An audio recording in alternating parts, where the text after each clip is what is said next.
guess what?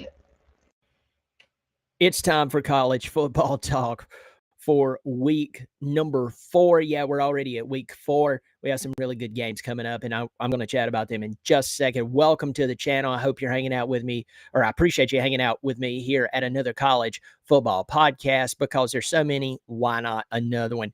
If you love talking college football, I hope you'll subscribe and you'll pass it along to your buddies, your friends who loves college football as well. So this week we have some really big games. We have Auburn at Oklahoma this coming Saturday, 3:30 on ABC. I'll be talking about that here in a few. We're going to discuss some of these games. We have Texas Tech at Utah, 12 o'clock on Fox. For any Clemson fans who still care, Syracuse comes to Clemson. And as you're looking over some of the games that maybe both opponents are not ranked, but it's still interesting to see, you have Florida at Miami. That's a big game on paper. Miami's ranked number 4. I still think they need to prove a lot more before they have a number 4 ranking. I think they're a good football team. That's 7:30 on ABC. Then for all the Big Ten fans out there, this will actually be on NBC, and I'm going to tell you, I'm jealous of Big Ten fans having their games on NBC, because I think NBC does an incredible job with their production. There's just something about NBC games that just looks so flipping good. So I'm jealous of Notre Dame. I'm jealous of the Big Ten having a game on there, but it's Illinois at Indiana. Illinois, a team who right now they have them they're ranked number 9 in the country. They're much improved with Luke Altmaier and Brent Bielema. I'm just telling you, I think this is an overrating. This is overrated. I think number 15 or somewhere in there would probably be pretty good for them. Yet another overranking. But y'all, this is early preseason. I say preseason. This is early season. And we know that in the early seasons, you're going to see a bunch of overranked football teams. So let's get started. We have Texas Tech traveling to Utah to play 12 o'clock on Fox this coming Saturday. Both of these teams are undefeated. Texas Tech's number 17.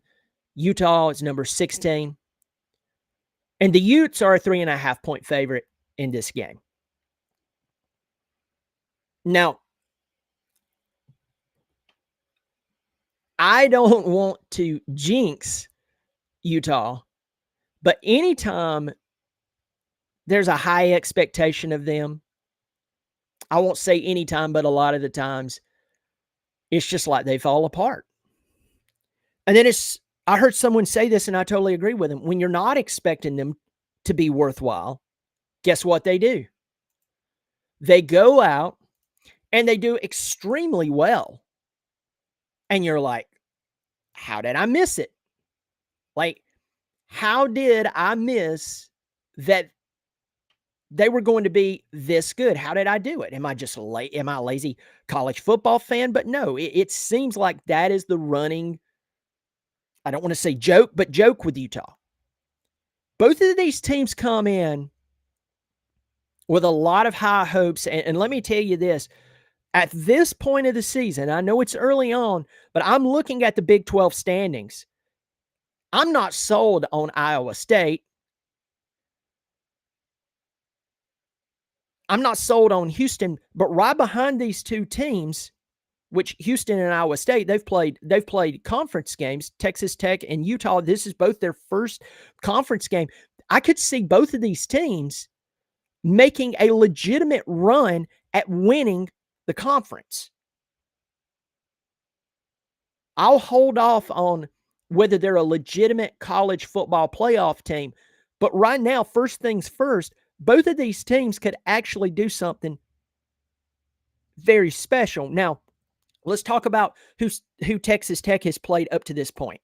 They started off with Oregon State, beat them 45-14. They beat Kent State 62-14, and they just beat I believe Arkansas Pine Bluff 67-7.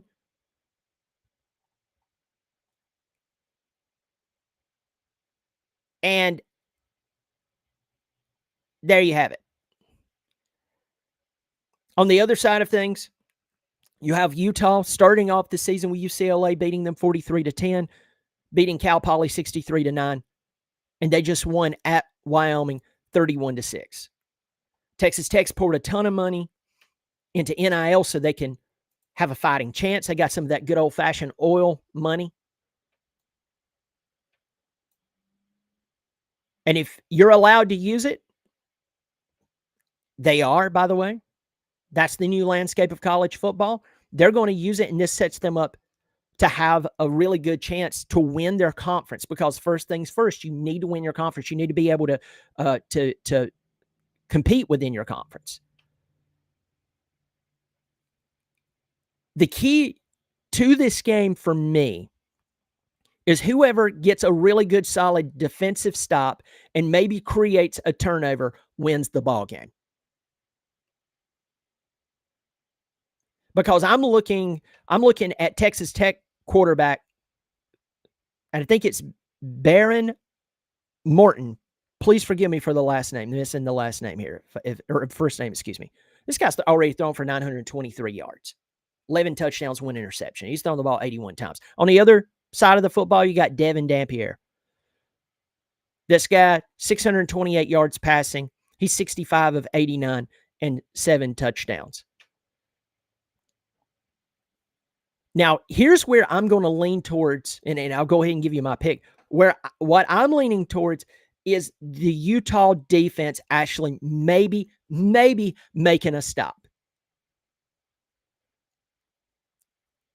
John Henry Daly is their leading tackler, and he leads the team in sacks. So he has 5 sacks already on the season. Does this guy wreak just enough havoc to maybe create a turnover? They have to account for him. A guy coming into just this 4th game and he already has 5 sacks. That's a big deal.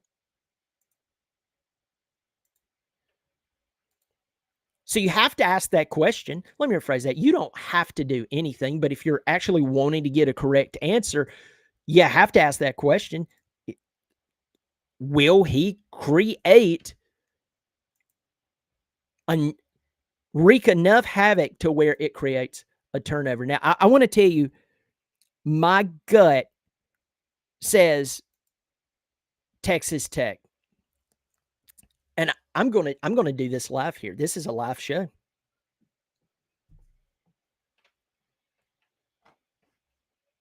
My gut says Texas Tech, but I am going to do something I normally don't do. I'm going to go against my gut, and I'm going to give Utah the benefit of the doubt. But I'm going to tell you this. Recently, my benefit of the doubt has been biting me in the butt. And this may be the last time I give anyone the benefit of the doubt. I'm going to go Utah, winning this game with a defensive stop against a high-powered Texas Tech football team. But don't be shocked if Texas Tech pulls it out.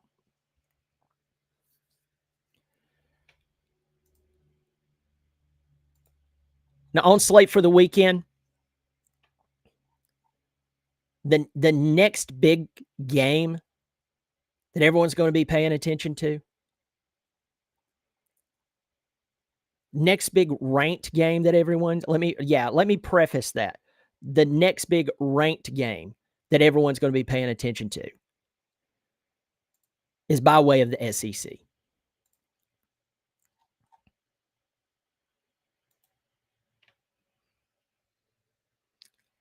Auburn and Oklahoma are getting together. 3:30 on ABC this Saturday. Both teams are 3-0. And as of right now, this is the Tuesday before the big game. Oklahoma is a 6.5-point favorite. Jackson Arnold going back to play against his former team. The guy was highly recruited coming out of high school. Things really didn't materialize for him last year. He ends up getting benched last year. He hits the transfer portal. He's now at Auburn with Hugh Freeze. Oklahoma goes out and pulls Washington State quarterback John Mateer into the fold because they really believe in this guy. This guy's already passed for almost 1,000 yards. 944 yards, 71 of 105, 5 touchdowns, 3 interceptions. Now, with that said, I fully expect Hugh Freeze to take Jackson Arnold and do his very best to show Oklahoma that, hey, you made a big mistake not giving me what he would probably say a fair chance. And maybe he's right. I don't know all the ins and outs of that story, but I will tell you this. John Mateer has come in and lived up to the hype so far. Let's talk about who both teams have played. So let's go to Auburn. Auburn started off the season with a 38-24 win over Baylor. Baylor was picked preseason by people even like Phil Steele to potentially win the Big 12 Conference. Auburn beats them by 14 at Baylor. Now, the last 2 games have been pretty easy for Auburn, but I don't have a problem with that because they're getting their feet up under them. They're playing, they played Ball State, beat the crap out of them. They did allow 15 points against South Alabama. That's something to pay attention to. Now, on the other side of things, Oklahoma, they started off the season with Illinois State. They won 35-3.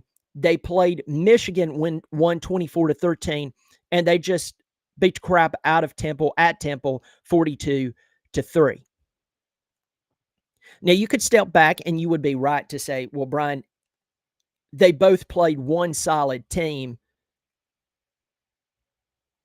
But is one team really the number 11 team and the other team the number 24 team in the country? And here's what I would respond. Yeah, you're right. The point that you're making, the point that maybe Oklahoma's overranked. Auburn, maybe. It's the lower 20s of the top 25. Lower part of the top 25. Oklahoma at number 11. They're not completely overranked. There's other teams that's way overranked. I'm sitting there going, what are y'all doing? But such is a poll. We know how the polls are right now. We're still trying to sort out of preseason polls that even some people have been exposed. My favorite team has been exposed as being way overranked. But when you look at Oklahoma and you have Auburn, this game is in Norman. And I'm going to tell you this. I believe a lot more in Oklahoma and what they're fixing on the offense. And I know who is basically overseeing not only the team, but the defense, Brent Venables. And I'm telling you this, I think he's going to go out of his way to show everyone we made the right choice of going after another quarterback because we felt like we didn't have a choice. Now, at home, Oklahoma's only a 6.5-point favorite, and that's kind of eyebrow raising. Of course, this point spread is going to move as we get closer to the game. But I will tell you that I believe that John Mateer truly will be the difference, paralleled and in partnership with a really good defensive effort from Oklahoma. I see Oklahoma winning this game this Saturday. And they have one of the toughest schedules in all of college football. As long as they can just keep the team in front of them in their sights and not get caught up on the next week. Now, next week, Oklahoma plays Kent State. So there's nothing to look forward to there. But after that, you have Texas in the Red River rivalry. Say that 5 times fast. But I just see Oklahoma being a bit too much for Auburn. I see the Sooners taking this game to the house.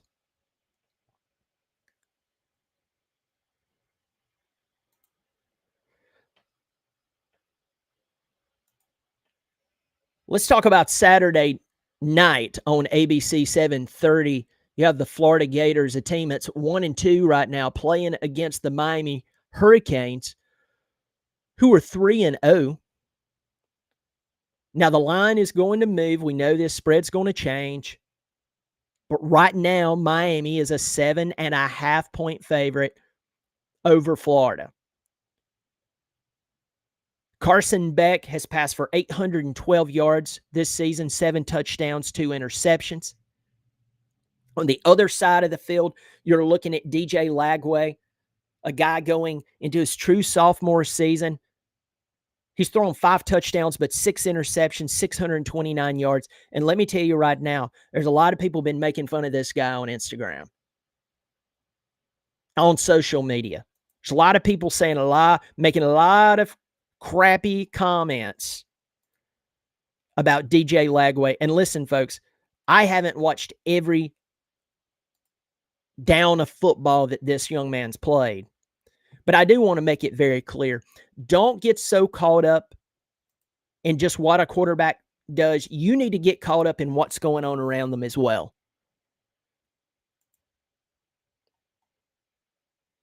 If his receivers are not fighting for footballs, guess what's going to happen? They're going to get knocked down, or sometimes they're going to get intercepted.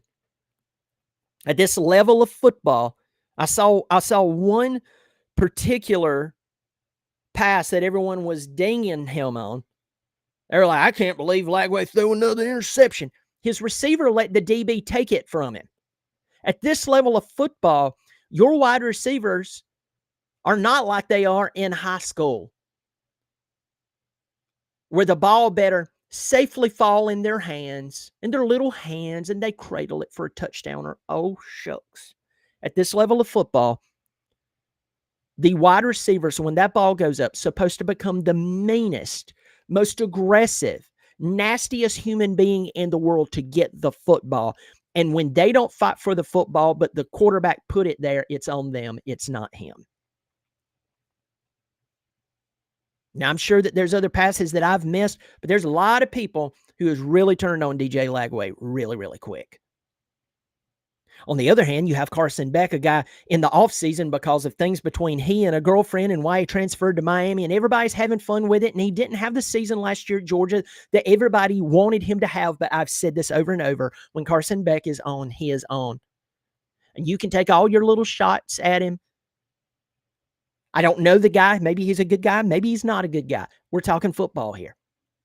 When the guy is on, good luck stopping him. He'll pick you apart.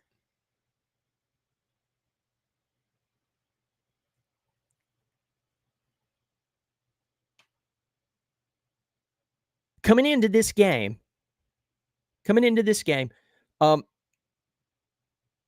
Miami's had a tougher road. They beat Notre Dame. Bethune-Cookman was whatever. But beating South Florida the way they did, 49-12, was a big statement. Because this South Florida team's not bad. Miami went out of their way to beat them that bad. They were like, we're not going to let happen to us what happened to Boise State and Florida. Turn over and look at Florida. They beat the crap out of Long Island. Okay. They lost by 2 points to South Florida. And they lost to Louisville. I keep saying Louisville for LSU on my other channels. But anyway, they lost to LSU 20-10. And the schedule for Florida is pretty doggone rough. Oklahoma and Florida has the toughest schedules in the country. Now, here's the thing for Miami. Next week, and it's not next week, it's in 2 weeks, they have Florida State. They're at Florida State. That's going to be a massive game. All right. After Miami, Florida has to play Texas next week. All right. So they have Miami's full attention. They have Miami's full attention, and Miami has an off week playing into their favor. I'm going to go ahead and give you my look or my take on this. I think that Miami's hitting on just enough to win this ball game. Florida is in a place that they're shocked that they're 1-2 and not at least 2-1. They are shocked. And they know that the schedule is only getting more difficult. The schedule's only getting more difficult. It got more difficult when Miami showed up and decided, hey, we're actually going to be much improved. I'm not saying that they're a national title contender yet, but they're looking really strong. Time will tell with them. And now Florida State, a team that went 2-10, these are turning out to possibly be their 2 toughest games of the year. And these are their rivals who, yeah, Miami had a really solid year last year, but you lost Cam Ward, you lost Restrepo, you lost some other people. Now they're looking really strong, and you look at Florida State, and need I say more? They're like, holy crap. They're going to fight and scratch for their lives. I just think this game being in Miami, I think Miami's hitting on something. I'm not saying the U is back. I'm not jumping on that train. I just think that Miami has a little too much here. The offense is a little too in sync, and I think that the Gators are just a little too shell-shocked of what's going on and how it's happened. I believe Miami wins this game against Florida.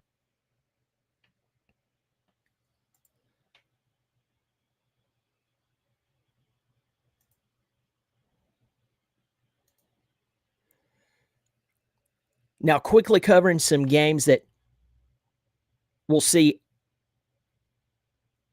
over the weekend. If you're someone who just loves watching college football starts actually Thursday night as it normally does. It's a yawner, but if you love just watching college football, Rice at Charlotte, 7:30. Friday night, Tulsa at Oklahoma State, and Iowa at Rutgers. Saturday, 12 o'clock on ESPN, we have Syracuse at Clemson. I previewed that game, or I'm going to preview that game, on my Clemson channel.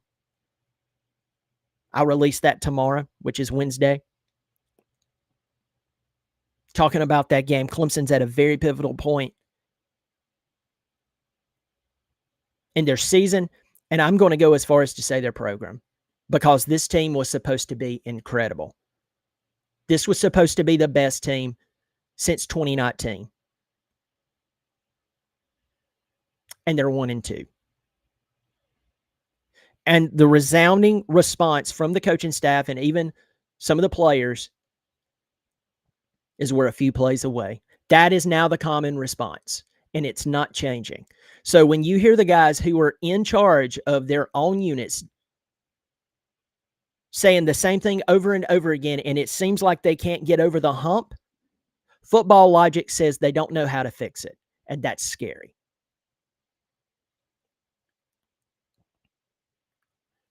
We have Wofford at Virginia Tech. Wofford, you're like, why bring up an FCS school at Virginia Tech? Virginia Tech just fired Brent Pry. Started off 0-3. Wofford is 0-3. They were supposed to, from someone told me, I didn't dive into it, they were supposed to be pretty decent in the SoCon this year. They've lost all three of their games by a total of 6 points. How interesting would it be if Wofford went to Virginia Tech and picked up their first win? You have Arkansas at Memphis. Arkansas just coming off that loss to Ole Miss. Memphis just beat Troy. Now, Troy, their quarterback, Goose Crowder, did go down. He got hurt. That'll be interesting to watch. See if Arkansas can bounce back or if they're just going to be, well, Arkansas. Oregon State at Oregon. 70 points is on its way, folks. You're about to see Oregon drop 70 points on them. You have North Carolina at UCF. That's interesting for some reason. Very strange games that North Carolina has played this season. And it goes with it perfectly pairs with everything weird that's been going on in Chapel Hill. Start off with TCU on a Monday night. You play Charlotte in Bank of America Stadium where the Panthers play. Now you're heading on down to UCF to play. It's weird. It's really weird. It's the only way I can. It sums up North Carolina football very well. I remember the North Carolina team when they had guys like, I don't know, Julius Peppers and Brian Simmons and Leon Johnson, Chris Keldorf, Oscar Davenport, L.C. Stevenson, I think that was his name, the big wide receiver. Clemson couldn't guard him if you put a gun to their head.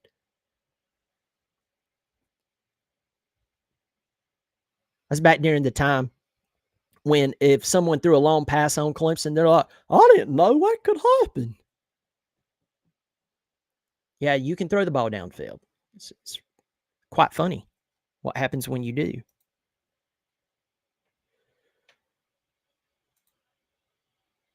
It's somewhat of a joke that you could ever throw the ball downfield. People are like, "What is this voodoo? What is this? I didn't know that this was an option." But now when I look at North Carolina, it's kind of the same way that I look at NC State, and I look at NC State. I look at a a lot of these teams now. They're just you just can't recognize them. It's like, who are they now? So anyway, if you want to see a blast from the past, you need to go check that out. But it's just bothersome. Well, folks, listen, I'm going to stop rambling. College football is really, really weird because there just seems not to be a team that makes a lot of sense. We saw Georgia beat Tennessee after Tennessee had a big lead, but it's going to get